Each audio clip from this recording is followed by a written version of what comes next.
Dulugin, dulugin natin, sambahin, dumalangin.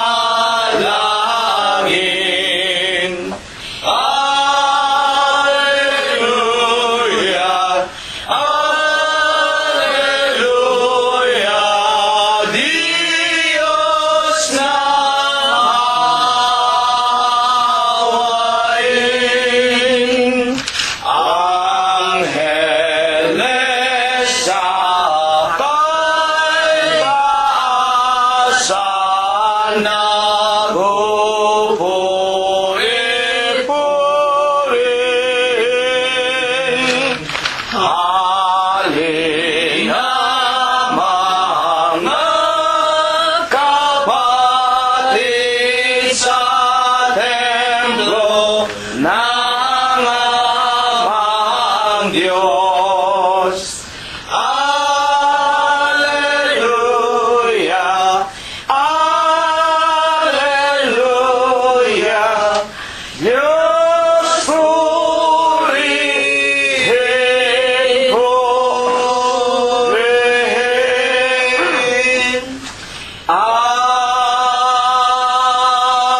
Amen. Purihin ninyo ang Panginoon. Purihin ninyo ang Panginoon mula sa mga langit. Purihin ninyo ang Diyos sa kanyang mga kaitaasan. Purihin ninyo siya, ninyong lahat niyang mga anghel. Purihin ninyo siya, buo niyang mga hukbo, mga hari sa lupa at lahat ng mga bayan, mga pangulo at lahat ng mga hukom sa lupa, mga binata at gayon din ng mga dalagang, mga matatanda at lahat ng mga bata. Purihin nila ang pangalan ng Panginoon, sapagkat ang kanyang pangalang mag-isa ay nabunyi, ang kanyang kalwalatian ay nasa itaas ng lupa at ng mga langit. Purihin natin ang pangalan ng Panginoon.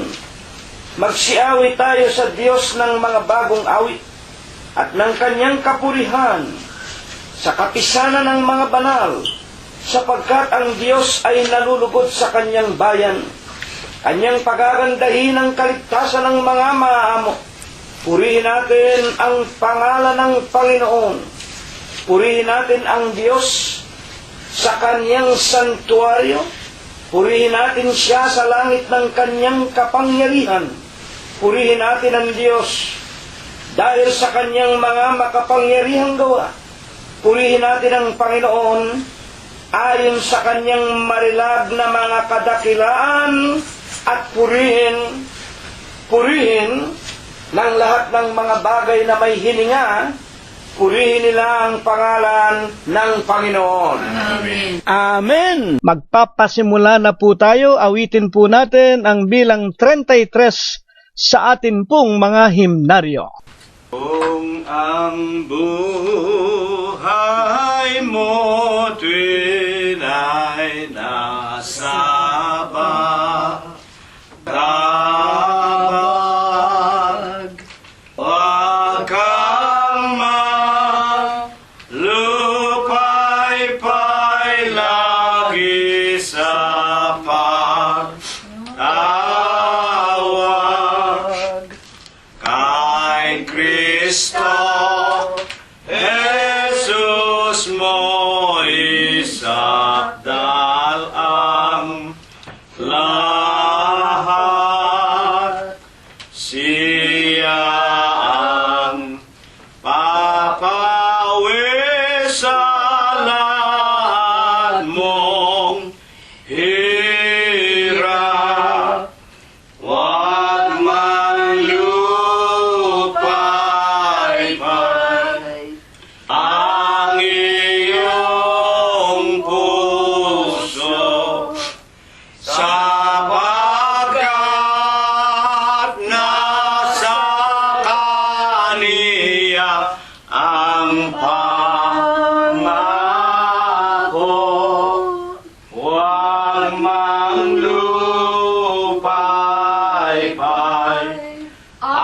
ang iyong puso. Ang hirap mo'y paawin. Huwag mang lupay-pay. Hawiin mo sa landas na lalaaran.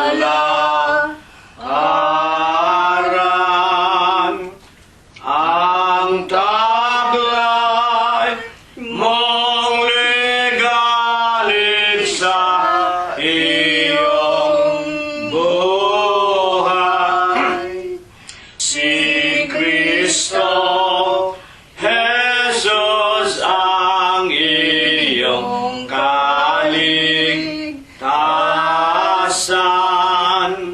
at sa buhay mo'y siya ang aalalay. Huwag mang lupay-pay ang iyong puso, sapagkat nasa kaniya ang pangako. Huwag mang lupay-pay ang iyong puso. Ang hirap mo'y papawiin.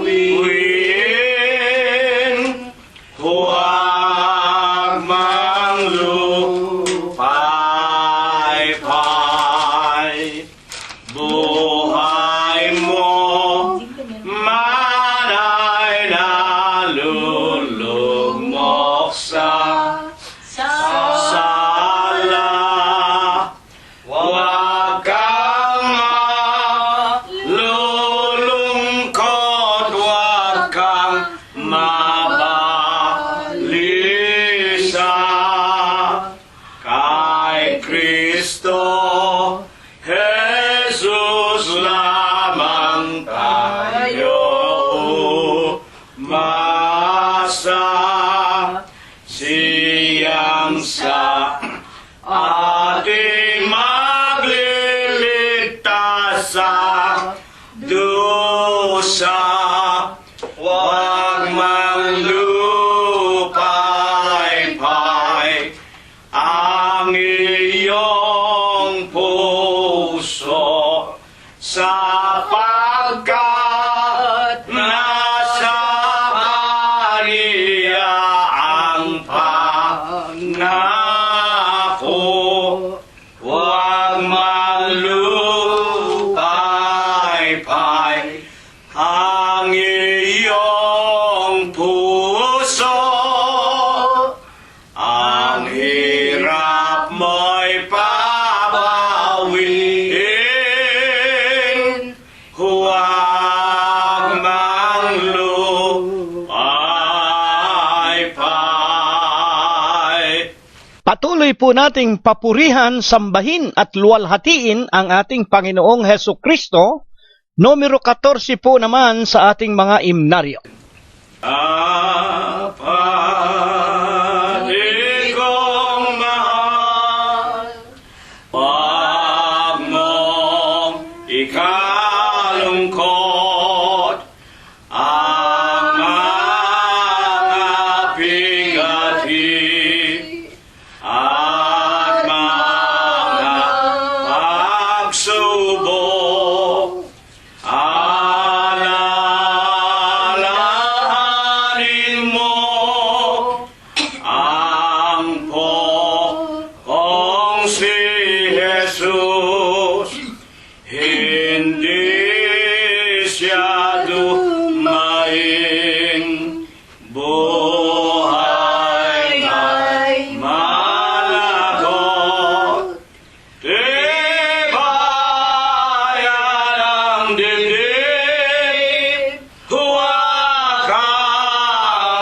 padadaig sa dalang hati pag-usig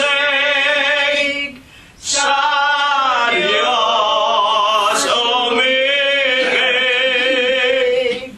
Kung ang buhay natin higim ng imutok, huwag mong lilimutin.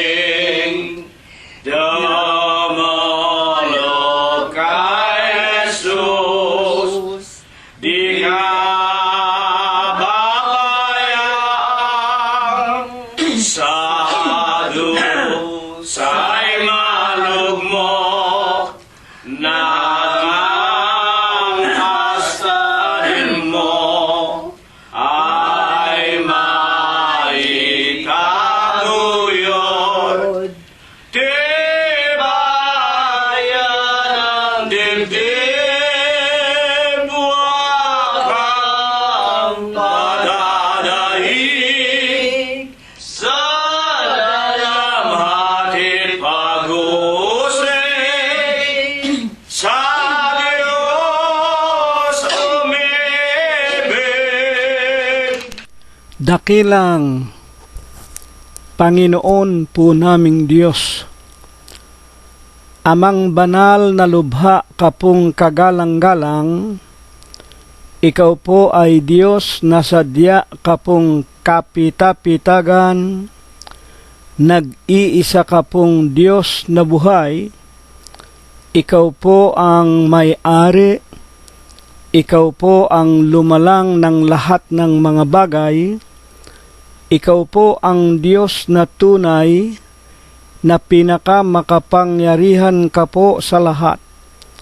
Amang banal na nag-iisa ka pong buhay na Diyos, pinagtapatan ka at pinaglingkuran hanggang kani-kanilang mga kamatayan, ni Abraham, ni Isaac at ni Jacob, ng iyong mga banal na propeta sa bayan ng Israel, naawa at nahabag ka rin po sa aming mga minamahal na ama at aming ina. Pinagtapatan ka rin po nila't pinaglingkuran hanggang kanilang huling mga hininga sa ibabaw nitong napakagulo at mandarayang sanlibutan. Panginoon, sa banal at malinis na pangalan mo pong Kristo Jesus, itinitiklo po namin ang aming mga tuhod. Nagpapakumbaba kami, Panginoon, sa iyong kabanal-banalan at napakamalinis na pangalan mo pong Kristo Jesus, sa Espiritu mo po at sa iyong kagilagilalas na katotohanan. Amang banal, tanggapin mo una sa lahat ang aming taos sa puso na mga pagpapasalamat. Maraming salamat po sa iyo sa mga araw na pinalipas mo pong muli sa buhay po naming mga mag-aanak, mga magkakaibigan at mga magkakapatid sa iyong banal na iglesia. Salamat, Ama, na wala ka pong binawian sa sino man sa amin ng aming mga hiram na buhay. Patuloy mo pong binubuksan sa amin ang magagandang kapalaran. Pinakakain mo po kami, dinaramtan, pinalalakas mo at pinagagaling ang aming pangangatawan. Higit po sa lahat, maraming salamat. Patuloy mo kaming tinuturuan, inaaralan at pinagtitiisan. Dinaragdagan mo at pinatitibay mo ang aming mga pananampalataya na minsan lamang ibinigay mo po sa aming mga hiram na buhay. Panginoon po naming Hesukristo, sinasamba ka po namin, pinupuri ka po namin, niluluwalhati namin ang iyong kagalang-galang, ang malinis mong pangalan, sa Espiritu mo po at sa iyong kagilagilalas na katotohanan. Panginoon, nalalaman mo kung paano ginamit namin ang aming mga hiram na buhay, kung paanong isinakabuhayan namin ang bawat sandali, ang bawat araw, na nalalaman naming ipinauutang mo lamang sa amin. Kung kami po'y nagkulang at nangagkasala na hindi pa namin nangaaabot ang iyong banal na kalwalhatian, Ama, nakikiusap kami, huwag mo sanang gawing dahilan upang hindi mo pakainin at painumin muli ang aming mga kaluluwa ng iyong mga salita na lipos ng espiritu at lipos ng buhay. Patawarin mo sana kami, Ama, sa lahat po ng aming nagawang mga kasalanan. Ama, isinasamot ipinakikiusap namin na nawa kasangkapanin mong muli ang labi at bibig ng iyong hamak na alipin. Banalin mo po ang kanyang puso. Linisin mo po ang kanyang isipan. Ilagay mo nawa ang iyong mga aral sa kanyang bibig.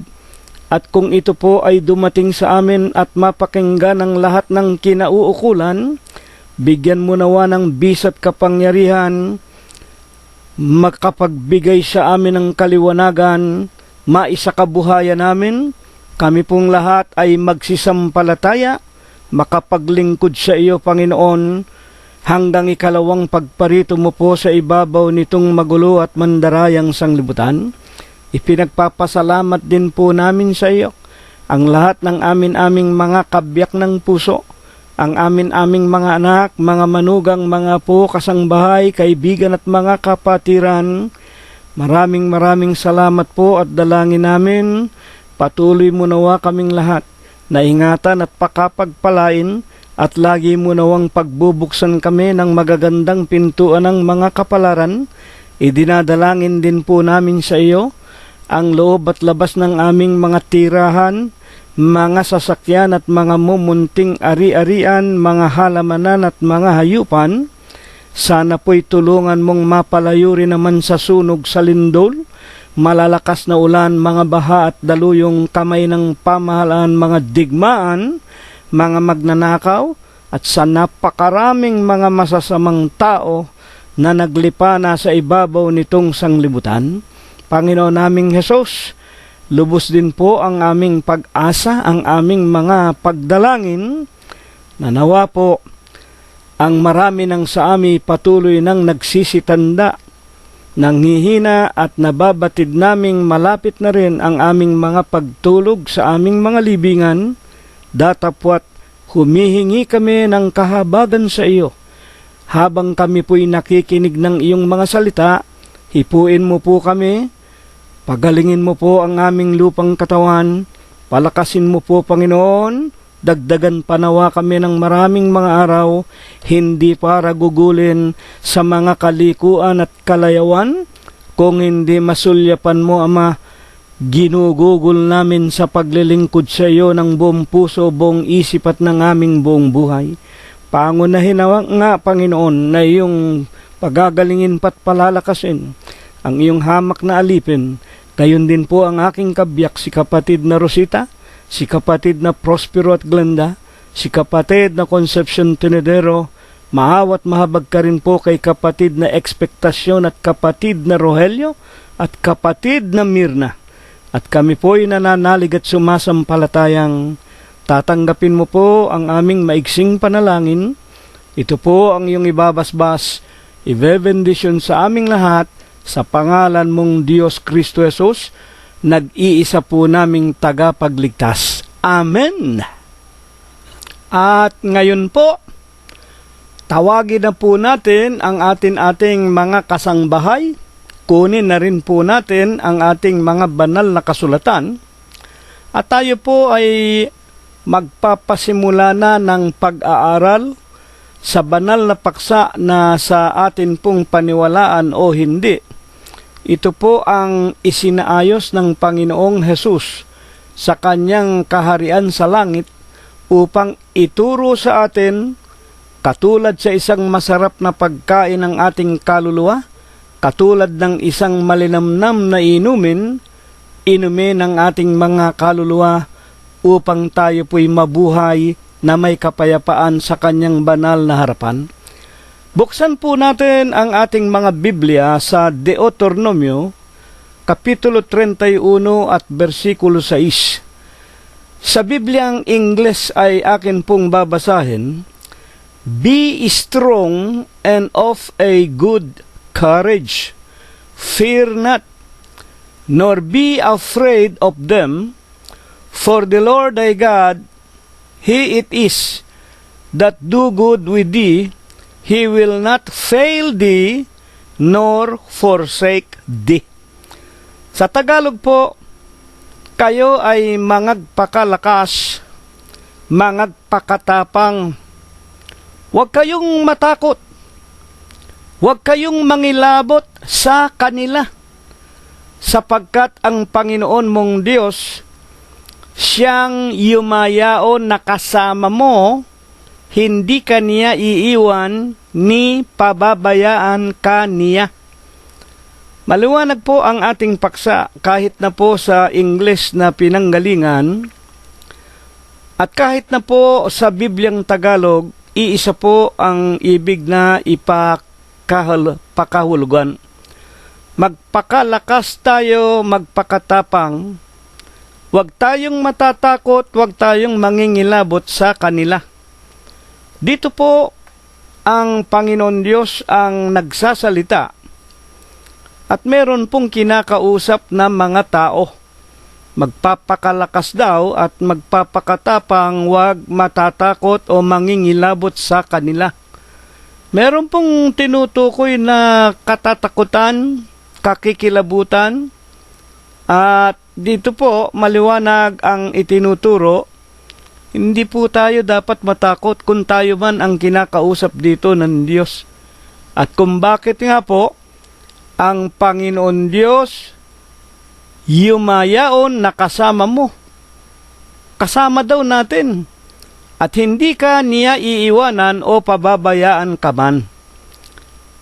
Upang ito po ay ating maliwanagan, tunay ba na dito kapatid na si Rilo ang Diyos ang nagsasalita?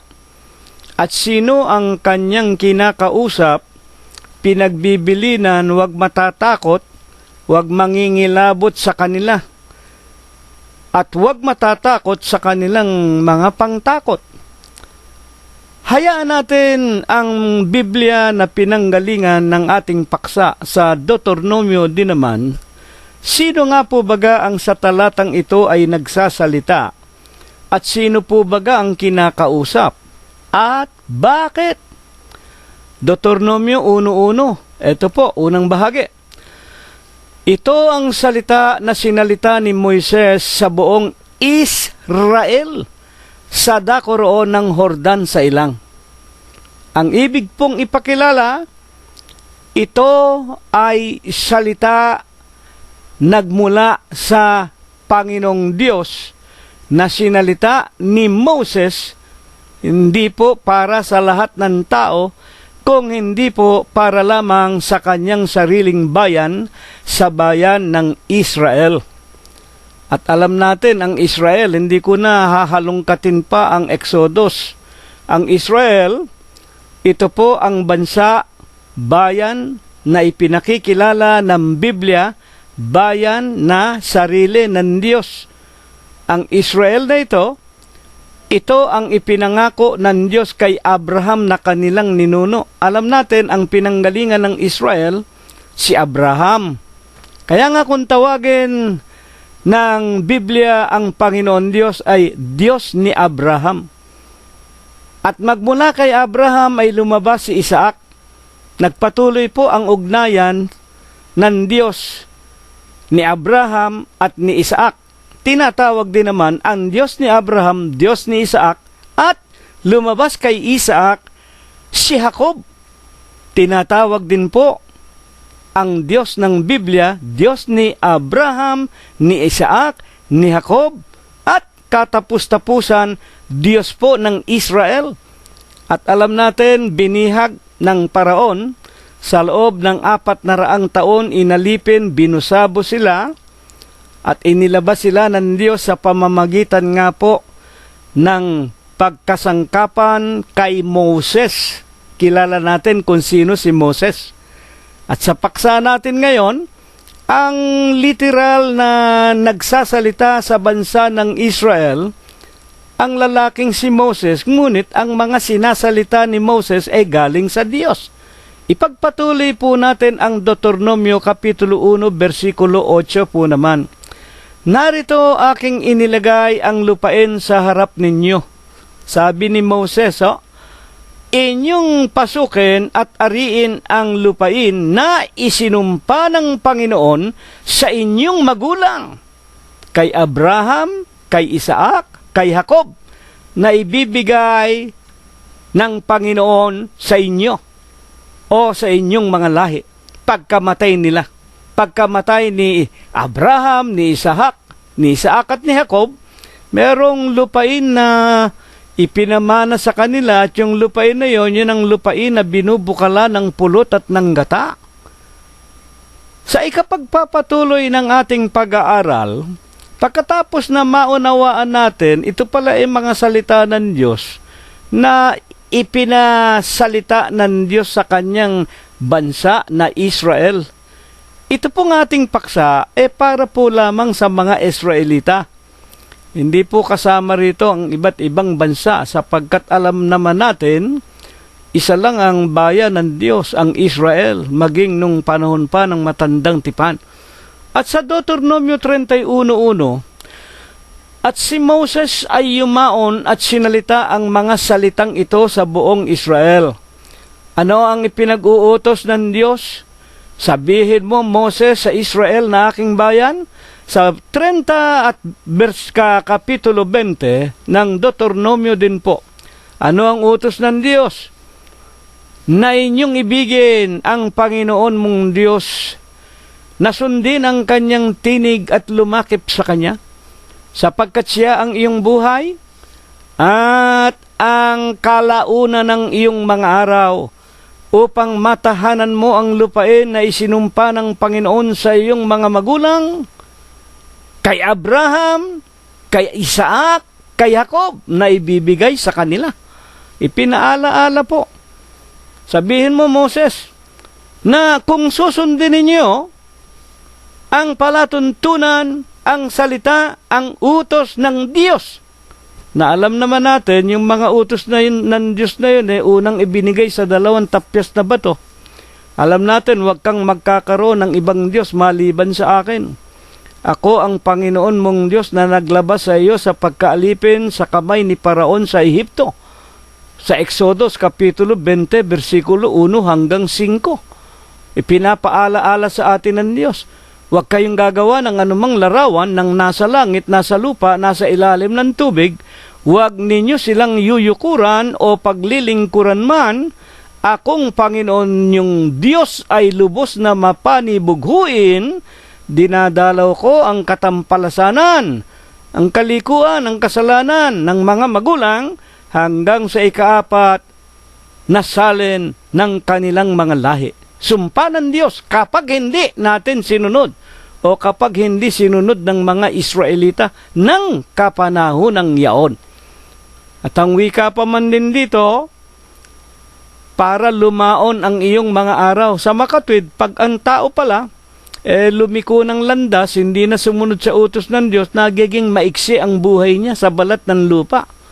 At yan po ang katotohanan. Kaya napakarami po, hayag na hayag sa atin, maging sa huling araw na ito, mga kabataan pa lamang nangamamatay na sa iba't ibang mapapait na paraan.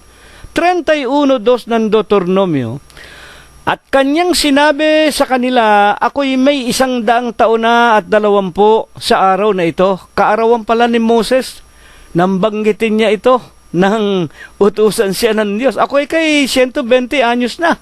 At dito po, hindi ko na ipagpapatuloy ang pagbabasa. Ang lalaking si Moses patutulugin na ng Diyos, ipinatanaw na lang sa kanya. Ito pong Deuteronomio, ang ibig sabihin ay pag-uulit-ulit ng mga kautusan, pagpapaala-ala sa kanila, para wag silang magkasala. At ng pagkakataong ito, 120 anyos na si Moses, nakita na nila, tatawid na lang sila ng ilog ng Jordan, masasakop na nila ang lupain na binubukala ng pulot at ng gata. Ngunit, alam natin ang kasaysayan, sinabi nga ni Moises sa kanila, ako'y may 120 taon na sa araw na ito. Hindi na ako makakalabas at pumasok. At sinabi ng Panginoon sa akin, huwag kang tatawid sa hordang ito. At ito na nga po, tinawag na ni Moses sa udyok ng Espiritu Santo ang lalaking si Joshua, sapagkat alam niyang siya'y matutulog na. At ipinagbili na, tinuruan na ng Diyos si Joshua sa pamamagitan ni Moses kung ano ang kanilang gagawin pagpasok sa tinatawag na lupain na binubukala ng pulot at ng gata. At dito nga po pumasok ang ating paksa, ang wika ng Panginoon, mga kapatid at mga magulang, kay Joshua. Mga kapatid, 31:3, magpapauna ang Panginoon mong Diyos sa kanya at kanyang lilipulin ang bansang ito sa harap mo at iyong aariin. Ang wika ng Diyos kay Moses sa harap ni Joshua upang turuan ko ano gagawin pagpasok nila para kubkubin ang Kanaan. Magpapauna ang Diyos. Joshua, kasama mo ang Panginoon Diyos, una lalakad sa iyo, lilipulin ng Diyos ang mga Kananeong ito sa harap mo at iyong aariin ang lupain. At sa 31:4-5, at gagawin sa kanila ng Panginoon ang gawa na ginawa kay Sehon, kay Og. Kilala natin ang mga binabanggit na ito. Ito yung mga malalaking tao. Ito yung mga Nephilim. Si Og na isa sa pinakamalaking, parang wika nga higante, na talagang hari ito ng mga taga roon, na iginapi, ibinagsak ng Diyos, pinatay ng Diyos. Ito yung mga hari ng mga Amoreo at sa kanilang lupain na kanyang nilipol, at ibibigay sila ng Panginoon sa harap mo. 31:5, at iyong gagawin sa kanila ang ayon sa buong utos na aking iniutos sa iyo. Ito po ang paksa, 31:6. Kayo'y magpakalakas, kayo'y magpakatapang, huwag kayong matakot, ni mangilabot sa kanila. Malalaki nga po yung mga nilalang doon. Alam natin, ang kasaysayan ng Kanaan, ang pasukoy ng bansa ng Israel, yung mga Nephilim nila na tinatawag. At naliwanagan din natin sa ating mga pag-aaral noon, na yung mga Nephilim na yan hindi po yan galing sa langit. Hindi po totoo yung itinuturo ng mga protestante at ng kung ano-anong relihiyon, na yung mga Nephilim na yan daw ang mga anghel na ibinaksak ng Diyos sa lupa, sumiping sa mga anak na babae ng tao, at sila nga daw po ay nagkaisang dugo, kaya ang sanglibutan ay naging masama. Hindi po totoo yon. Nang ipukol po yung mga anghel na yan ay mga espiritu, walang laman, walang buto. Hindi po makakasiping ang espiritu. At ang tinatawag na mga anghel wala nang kasarian yan. Kung sino man yung ibinagsak, walang iba kung hindi si Kerubim at ang kanyang angaw-angaw, milyon-milyon na mga kasangguni, mga kasama niya na nagrebelde, nagkudita sa langit. Yan po ay mga masasamang espiritu. Hindi po yung mga Nephilim, hindi po yung mga anghel na galing sa langit, na yan po ay mga demonyo na, mga kapatid at mga magulang. Bakit ang lahat ng mga bagay na ito ay ipinasulat ng Diyos at atin nga pong binabasa at pinag-aaralan sa huling araw na ito? Nang ang Israel nga po ay dumami na at maging matatag na at nagkaroon na sila ng sariling kaharian sa Kanaan, alam natin nang lumawig na at naging mayayaman na, malipos na ng mga wika nga kapangyarihan at kapurihan ng mga Israelita, alam natin ang kasaysayan, humingi na sila ng hari. Ang sabi nila kay Samuel na noon ay tagapagsalita na ng Diyos. Pagkatapos nila Moses at nila Joshua, panahon ng paghahari, humingi sila ng hari. Samuel, bigyan mo kami ng hari. At ibinigay nga ng Diyos sa kanila ang unang-unang hari, si Saul. At nang si Saul nga ay hindi makatugon sa kalooban at banal na utos ng Diyos, pinalitan siya. ibinigay siya sa kamay ng kanyang mga kaaway at inihalili niya ang isang batang lalaki na ang pangalan ay si David. At nang si David nga po ay naging matanda na, inihalili ng Diyos ang anak ni David na si Solomon. At nang kapanahunan nga pong ito, unti-unti na nga po, sa kabila ng katayugan, kapangyarihan, kawika nga, kamaharlikahan ng Israel at kilalang kilala na sa buong lupa, ito namang si Solomon, alam natin ang nangyari sa kanya. Ngunit, ang ating itinatanong, bakit nga po baga ang lahat ng mga bagay na ito ay ipinasulat ng Diyos at ngayon nga binabasa, pinag-aaralan natin ang ating bakpaksa sa Deuteronomio? Anong dahilan? Ang Deuteronomio 31:6, mangagpakalakas kayo, mangagpakatapang kayo, huwag kayong matakot, huwag kayong mangilabot sa kanila, sapagkat ang Panginoon mong Diyos, siyang yumayaong kasama mo, hindi ka iiwan ng iyong Diyos, hindi ka niya pababayaan. Bakit sa atin sa huling mga taong ito, 2015, itinuturo sa atin itong paksang ito, mga minamahal na mga magulang?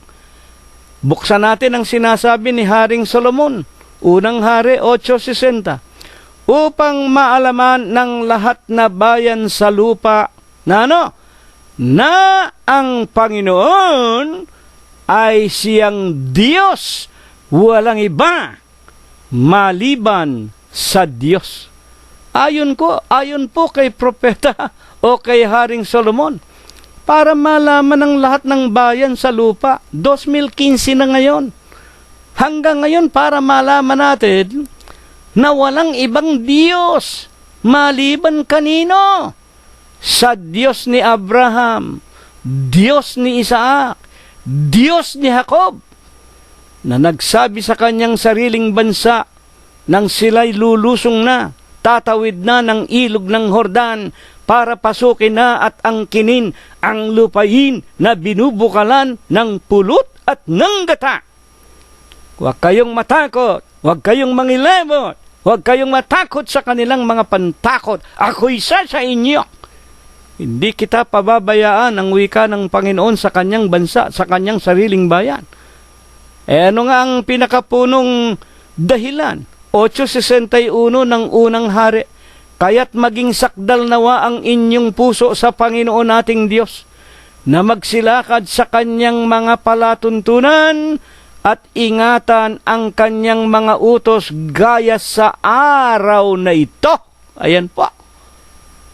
Ang wika ng lalaking si Solomon, ito'y tinuturo sa atin, ito'y binuksan sa atin, ito ay ipinaririnig sa atin ngayon sa araw at oras na ito, 2015, huling panahon na, para maging sakdal ang ating mga puso, para tayo ay maging matuwid sa Diyos, para tayo magsilakad sa kanyang mga palatuntunan, ingatan ang kanyang mga daan hanggang sa araw na ito, 2015. Nana, mayroong iisang Diyos na buhay. Sino yan? Diyos ni Abraham, Diyos ni Isaac, Diyos ni Jacob, Diyos ng bansa ng Israel. Wala na pong ibang Diyos maliban sa Kanya. Paano kapatid na Cirilo? Kaming mga Katoliko, o kaming mga Buddhist, kaming mga Confucius, kaming mga kung ano-anong mga relihiyon, mga Protestante, mga Sabadista, mga kung ano-ano. Hindi baga ang Diyos din naman namin siya rin ang Diyos ni Isaac, ni Jacob at ng bansa ng Israel? Kaya nga po tayo nag-aaral.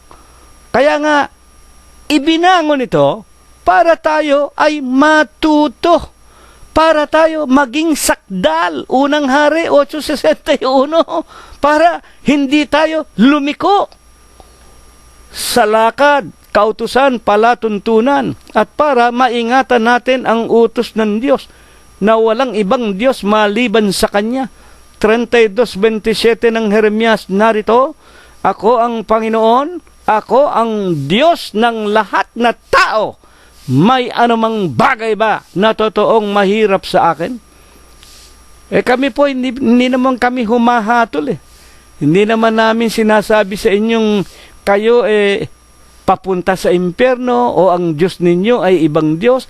Ang sinasabi namin, yung nakikita namin, yung nababasa namin, yung ibig ng Diyos na katotohanang iparinig sa lahat na merong iisang Diyos.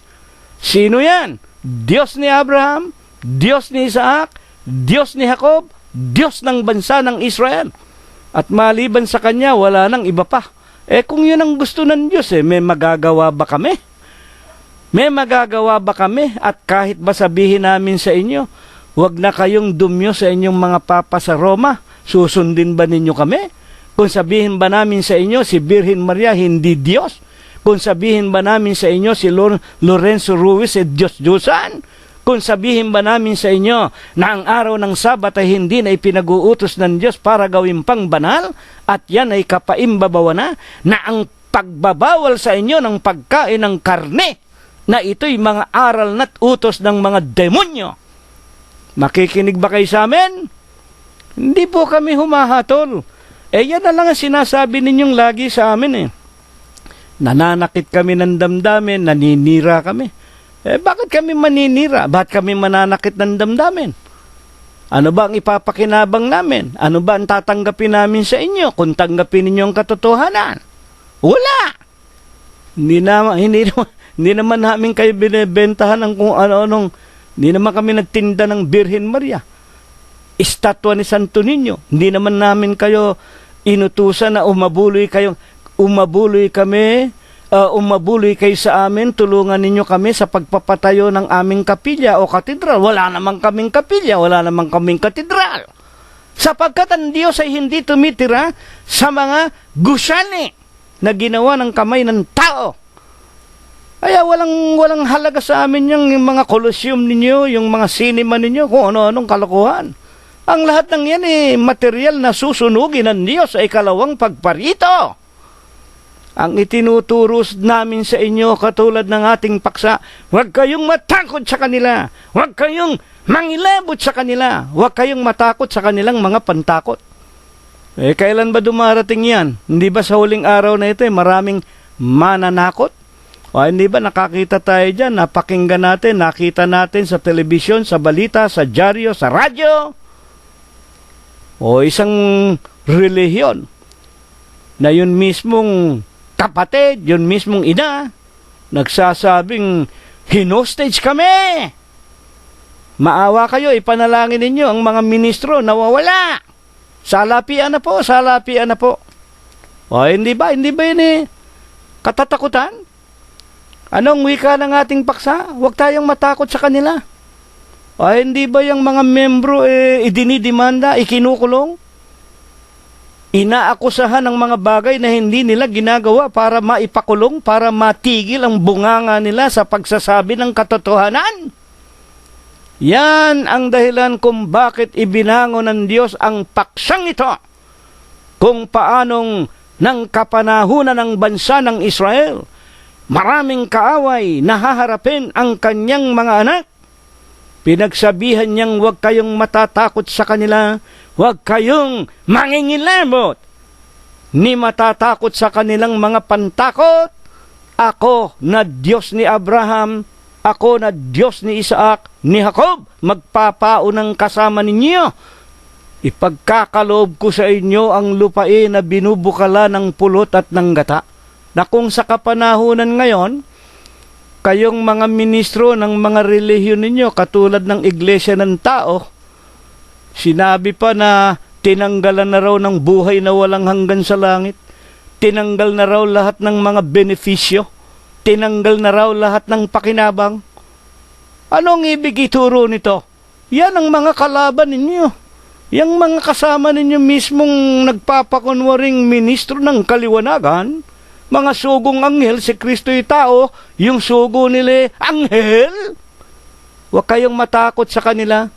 Huwag kayong mangilabot sa kanilang mga pantakot. Kaya nga, sino nga po baga ang Panginoong Diyos na ito, na Diyos ni Abraham, Diyos ni Isaac, Diyos ni Jacob ng bansa ng Israel na nagtuturo sa bansa ng Israel, huwag matatakot sa mga kalaban, sa kanilang mga pantakot. Sino siya? Mateo 22:31. Basahin po natin. Datapwat tungkol sa pagkabuhay na maguli ng mga patay, hindi ba ninyo nabasa ang sinabi sa inyo ng Diyos na nagsasabi, ako ang Diyos ni Abraham, ako ang Diyos ni Isaac, ako ang Diyos ni Jacob. Ang Diyos, hindi Diyos ng mga patay, kundi Diyos ng mga buhay. Ayan. Yung Diyos ni Abraham, ni Isaac at ni Jacob, yun po ay Diyos ng mga buhay. Ano ba ang ibig sabihin nito? Huwag po kayong magagalit. Una na nga kayong mga Katoliko. Ang mga Diyos ninyo, mga patay. Unang-una, yung mga papa sa Roma, hindi ba namamatayan? Meron ba Diyos na namatay? Ang Diyos, walang kamatayan. Tataka lang ako sa inyo, bakit pumapayag kayong palitan ang Diyos nitong mga papa sa Roma ninyo na may kamatayan? Ang Diyos po, walang kamatayan. Mga kapatid.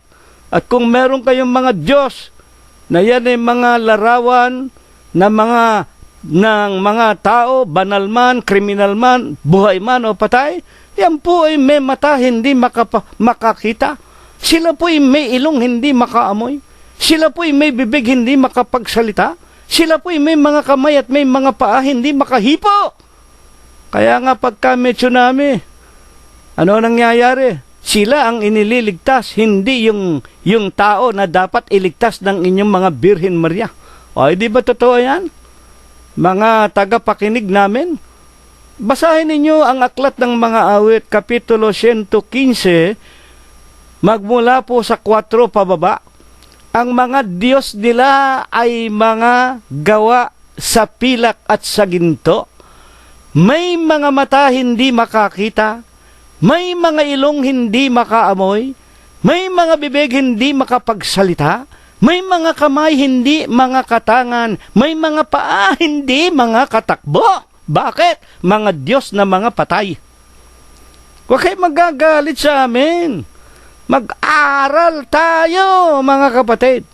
Kaya nga para sa atin, ngayong taong 2015, bakit niloob ng Diyos na ito ay ibangon at ituro sa atin ng kanyang sabihin sa ating paksa, ang Diyos ni Abraham, ni Isaac, ni Jacob, ng bansa ng Israel, nagsabi sa kanyang bayan, huwag kayong matakot, huwag kayong mangilabot sa kanila, huwag kayong matakot sa kanilang mga pantakot.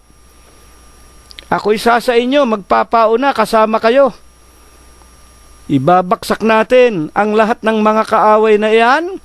Sino yan Diyos na yan? Sa huling araw na ito, kapatid na si Rilo.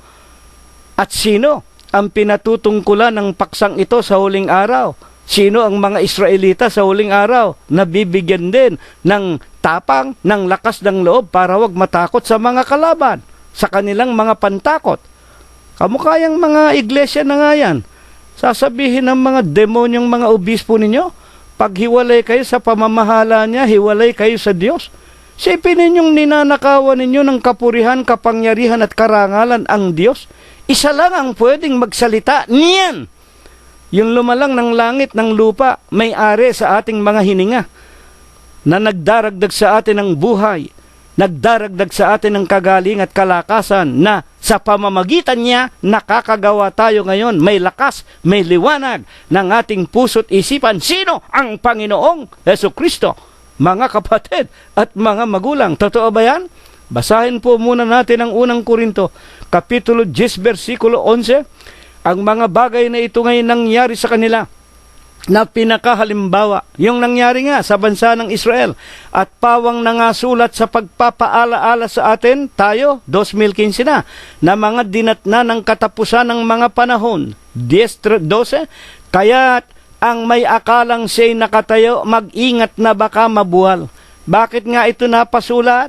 Para tayo matuto yung nangyari sa bayan ng Israel. Mga kapatid, ibig ng Diyos, wag nating malimutan. Dapat sa huling araw na ito kung paano ang ginawa ng Israel ng panahong yon, na sila'y sumunod, na sila'y sumama sa Diyos, na sila'y nakiisa sa panukala ng Diyos. Nagpakatapang sila, hindi sila natakot sa mga mananakot na mga kalaban. Makakatiyak tayo, hindi tayo mabubuwal. 10:12 ng unang Korinto, kaya ang may akalang siya'y nakatayo, mag-ingat na baka mabuwal. Baka mamaya tinawag tayo ng Diyos, kasama tayo ng Diyos, pagkatapos nang papasok na tayo sa ipinangangako na lupain na binubukala ng pulot at gata, bumaling tayo sa mga santo, sa mga larawan, sa mga ginto, sa mga pilak, at sa kung ano-anong mga kasamaan ng buhay, baka tayo mabuwal. Kaya't ano po ang maliwanag na ipinapayo ng Panginoon sa huling araw na ito, at sino po ang Panginoon Diyos na maging sa huling araw na ito ipinakikilalang siya rin ang Diyos ni Abraham? Basahin muna natin ang unang Pedro 3:12, sapagkat ang mga mata ng Panginoon ay nasa mga matuwid, at ang kanyang mga pakinig ay sa kanilang mga daing, ngunit ang mukha ng Panginoon laban sa mga nagsisigawa ng masama. Ayan. Mag-ingat tayo mga kapatid, baka tayo mabuwal. Baka sumamba tayo kay Birhen Maria. Baka makipiesta-piesta tayo. Baka maki-Christmas tayo. Baka makipalo-palo tayo sa mga penitensya. Baka magsihipo tayo ng mga bagay na karumal-dumal ng mga hentil na mga mananamba sa mga larawan. 3:13, unang Pedro, at sino ang sa inyo ay aapi kung kayo'y mapagmalasakit sa mabuti? 3:14, dadapwat kung mangagbata kayo ng dahil sa katwiran, mapapalad kayo at huwag kayong mga takot sa kanilang pangtakot. Huwag kayong mga gulo. Kaya ako po ay nahahabag Nalulungkot ako dito sa mga ministro ng Iglesia ni Cristo na akala mo ba'y parang wala na silang Diyos na matatakbuhan?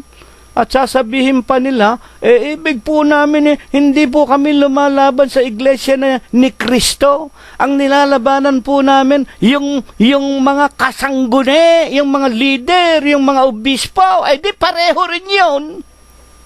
Ano ba naman kaya? Makikilala ninyo ang puno sa kanyang ibinubunga. Paano? Ang ibig lang sabihin, ang iglesia ni Kristo na nagtitiwalag, ang iglesia ni Kristo na nang-hostage, ang iglesia ni Manalo na kumikidnap ng mga ministro ayon sa balita. Yan naman ayon sa balita. Hindi naman kami pinagmulan yan. Mababanggit ba ni kapatid na Cirilo yan kung hindi ibinulgar ng kapatid ni Eduardo, ito si Angelo, at ng nanay niya na si Tenny, at ng marami pa nilang mga ministrong nag-resign at nagpahayag ng kanilang sariling pahayag.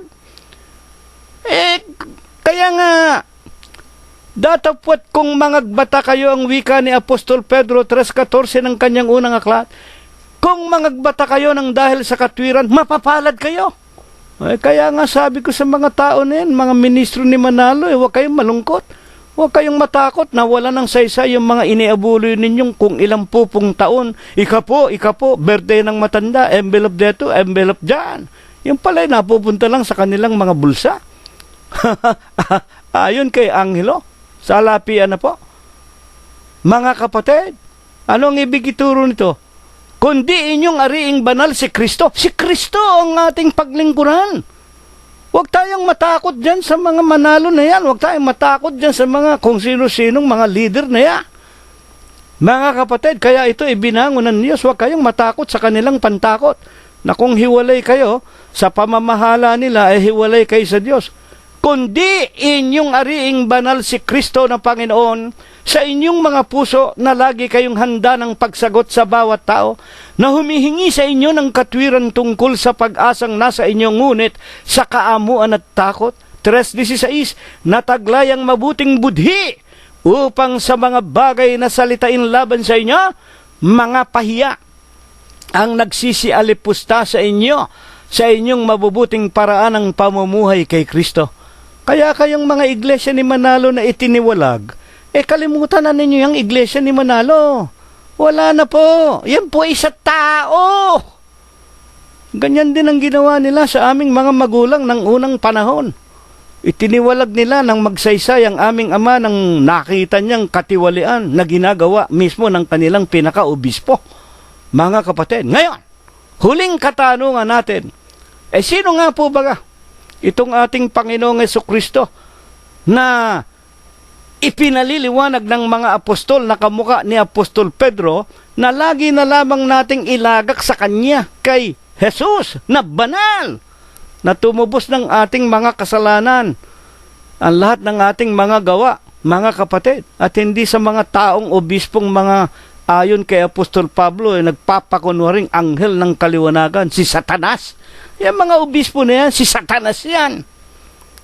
Buksan natin ang Kapitulo 8, versikulo 56 ng San Juan. Sino nga baga ang buhay na Diyos ni Abraham, ni Isaac at ni Jacob? 8:56 ayon kay Apostol Juan. Nagalak ang inyong ama na si Abraham na makita ang aking araw at nakita niya. At natuwa si Abraham. 8:57. Sinabi nga sa kanya ng mga Hudyo. Alam ba ninyo itong mga Hudyo?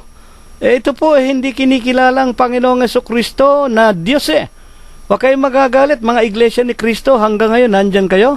Kayong mga iglesia ni Kristo, mga Hudyo kayo. Sinabi nga sa kanya ng mga Hudyo, wala ka pang 50 taon, nakita mo si Abraham? Si Jesus ng panahong ito ang kanyang katawan na ginamit humigit kumulang anyo 30, 33. Mga kapatid, sinabi nga sa kanya ng mga Hudyo, wala ka pang 50 taon at nakita mo si Abraham. Ano ang sagot ng Panginoon? 8:56. Sinabi sa kanila ni Jesus, katotohanan sinasabi ko sa inyo, bago ipinanganak si Abraham, ako nga. 8:59. Sila nga'y nagsidampot ng mga bato upang ihagi sa kanya, datapwat nagtago si Jesus at lumabas sa templo. Ang Panginoong Jesucristo mismo nagtago. Mga kapatid, alam niyang papatayin siya pupukulin siya ng bato. Paniwalaan ninyo ako at hindi, saksi ako. Saksi ang aming mga magulang nang nariyan pa kami sa Pilipinas. Kaming mag-ama na nagtatayo ng maliit na habong, konting bubungan, isang ilaw, inuupahan namin ang mga tindahan sa kanto-kanto, sa mga kalye dyan sa iba't ibang parte ng ating bayan, lalo na sa Laguna, sa Bulacan, Antipolo, Rizal. Mga kapatid, pag itinuturo na naming mag-ama si Kristo ang tunay na Diyos, pinupukol na kami ng bato. At nalalaman namin kung sinong pumupukol ng bato sa amin. Mga iglesia ni Kristo. Pakatapos, tatapatan kami ng malaking microphone at malaking trompa. Sila naman magtuturo sa harap ng aming tinatawag na propaganda. Basag ulo po. Basag ulo. Talagang meron pang putukan. Mga kapatid, at alam niyo sabi nila, isinisigaw, pag napatay namin ang isang ministro ninyo, mamera lang ang abuluyan namin, absuelto na. Ay, naniniwala kami. Kaya kami natatakot. Ang tatay namin, minsan pinaputukan, tumakbo sa likod. Ang natakbuhan niya, kangkungan, umuwi ng bahay, puro putik at mabaho ang aming ama. Mga kapatid at mga magulang. Bakit? Ay, mga Hudyo. Mga Hudyo. Maniwala kayo hindi. Yan po ang totoo at walang libelo sa isang tao na nagsasabi ng katotohanan. There is no libel in telling the truth. And I am telling you right now, nakita natin, nabasa natin, napakinggan natin sa TFC channel, narinig natin, nakita natin, si Angel, na kapatid ni Eduardo, ang nanay niya, si Tenny, at ang mga ministrong kanilang idinimanda, napakinggan natin. Mga kapatid, ayoko nang ulit-ulitin pa ang katiwalian, ang kasamaan ng iglesia ng mga tao. Ngayon, paano pinatutunayan ni Apostol Juan na ang Panginoong Jesucristo nga siya ang buhay na Diyos, ang tunay na Diyos ni Abraham, ni Isaac at ni Jacob? Unang Juan 5:19. Nalalaman natin na tayo ay sa Diyos. Si Apostol Juan, inilagay ng Diyos, ng Panginoong Jesucristo, sa iglesia ng Diyos kay Kristo Jesus. Sa unang Korinto 12:28, sapagkat ang Diyos ay naglagay din naman ng ilan sa iglesia, una-una ay mga apostol. Kaya nga, Ang sinasabi ni Apostol Juan 5:19, nalalaman natin na tayo ay sa Diyos tayo, na nasa iglesia ng Diyos kay Kristo Jesus. At ang sanglibutan, yung mga labas ng iglesia, mga Katoliko, mga Protestante, at ang buong sanglibutan, nakahilig sa masama. Wala tayong magagawa. Wala tayong magagawa. Bakit? Nalalaman natin na tayo sa Diyos. Bakit? Ituloy natin ang pagbabasa, 5:20.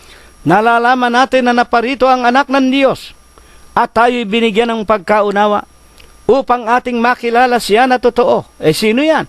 At tayo'y nasa kanya na totoo sa makatwid sa kanyang anak na si Jesu Kristo. Sino siya? Ito ang tunay na Diyos, ang buhay na walang hanggan. Siya po ang Diyos na buhay. Siya ang Diyos ni Abraham, siya ang Diyos ni Isaac, siya ang Diyos ni Jacob. Mga kapatid, at siya rin ang ipinakikilala ng banal na kasulatan, ang Diyos na buhay. At sa 5:21 ng unang Juan, maliban sa Panginoong Jesucristo, mga anak ko, mag-ingat kayo sa mga Diyos-Diyusan. Ayan. Kaya kung ipakikilala ninyo sa amin si Kristo na may larawan, ipakikilala ninyo sa amin si Birhen Maria, larawan ni Birhen Maria, at ang mga papa ninyo sa Roma, maghunos dili kayo. Maliban sa Panginoong Jesucristo, mga anak ko, ang wika ni Juan, mag-ingat kayo sa mga Diyos-Diyusan. Other than the original living God, the living God of Abraham, God of Isaac, God of Jacob, God of the kingdom of Israel. There is no other God. And He is Jesus Christ. Other than Jesus Christ, everything are idols. Huling talata, mga kapatid, Kapitulo 8, versikulo 35 ng Marcos. Ano po ang pinaka-sakdal na hangarin ng Panginoong Jesucristo na kanyang ituro sa atin sa huling araw na ito? Huwag tayong matakot sa kanilang mga pantakot. Huwag tayong matakot dyan sa Papa sa Roma. Sino ba yan? Sarili niyan, hindi maililigtas Huwag kayong matakot dyan sa mga sanggunian daw, na pagka hiwalay ka sa kanilang pinuno, hiwalay daw tayo sa Diyos. Ano ba sinasabi ng Panginoon Diyos na buhay mismo o ng ating Panginoong Jesucristo? 8:35 ng Marcos, sapagkat ang sino mang mag-ibig iligtas ang kanilang buhay ay mawawala nito, at ang sino mang mawala ng kaniyang buhay dahil sa akin at sa aking ebanghelyo, maliligtas yun. Ano sa akin? Kung ipakulong ninyo ako, salamat. Kayo mga Katolikong galit na kay kapatid na Cirilo at kay kapatid na Prospero sa Iglesia ng Diyos. Nagsasabi kami ng katotohanan. Binibigay namin ang buhay namin alang-alang sa ebanghelyo ng Panginoong Jesucristo para magkaroon kayong lahat ng kaligtasan. Kung ipakukulong ninyo kami, salamat. Naging bahagi kami ng paghihirap ng Panginoong Jesucristo. Ang Panginoon namin mismo ang nagsabing, San Juan 13:16, katotohanan sinasabi ko sa inyo, ang alipin hindi hihigit sa kanyang Panginoon. Kung ako na inyong Panginoon kanilang pinag-usig, gayon din naman, pag-uusigin din naman nila kayo. Kaya nga po ang pinakahabilin sa atin ng Diyos sa paksa po nating ito. Huwag kaming matatakot sa kanilang mga pantakot. Laksa namin ang aming mga loob. Ang Panginoong Jesucristo mismo nagsasabi sa amin kung paanong sinabi niya sa kanyang bansa ng Israel, huwag kayong mga takot sa kanila. Magpapauna ako sa inyo, kasama ninyo ako, kasama namin sa huling araw na ito ang aming Panginoong Jesucristo. Kung ang Diyos ay kakampi namin, sino ang kalaban namin? Ipapakulong ninyo kami. Salamat. Lalo na rin sa Amerika, maganda kulungan, masarap ang pagkain. Maraming makikinig sa amin.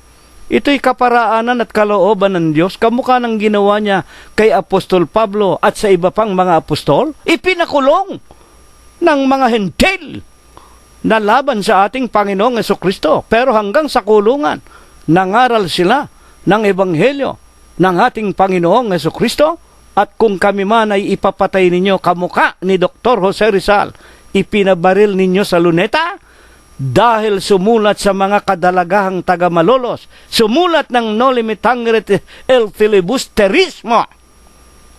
Bagaman patay na si Rizal, ang kanyang dugo nangangaral pa rin sa bawat puso at isip ng mga Pilipino. Mga kapatid, ito po ang napakagandang aral, napakagandang palatuntunan na inihayag sa atin ng Diyos, itinuro sa atin sa banal na Huwebes po ng gabing ito. Ito nawa ang kanyang ipagpala, ito nawa ang kanyang ibasbas sa ating lahat, at bago po tayo maghiwa-hiwalay, tanggapin po nating muli ang walang hanggang pag-ibig, ang walang hanggang pagbibiyaya, ang pakikipisan at ang kaaliwan, ang pamamatnubay at ang kagalingan. Gayon din ang hindi maulatang banal na biyaya, basbas at bendisyon, pagliligtas at pagpapagaling ng kanyang banal na espiritu. Tunawa ang kanyang ipagkaloob sa atin, ating sariling mga sangbahayan, sa ating mga kabiyak, mga anak, mga manugang, mga apo, kasangbahay at kamag-anakan sa laman, sa lahat ng ating mga kaibigan, sa loob at labas ng ating mga dampang tahanan, sa paghanap ng ikabubuhay sa araw-araw, at sa buong kalaganapan ng Iglesia ng Diyos kay Kristo Jesus, magmula ngayon, magpakai-kailanman. Amen.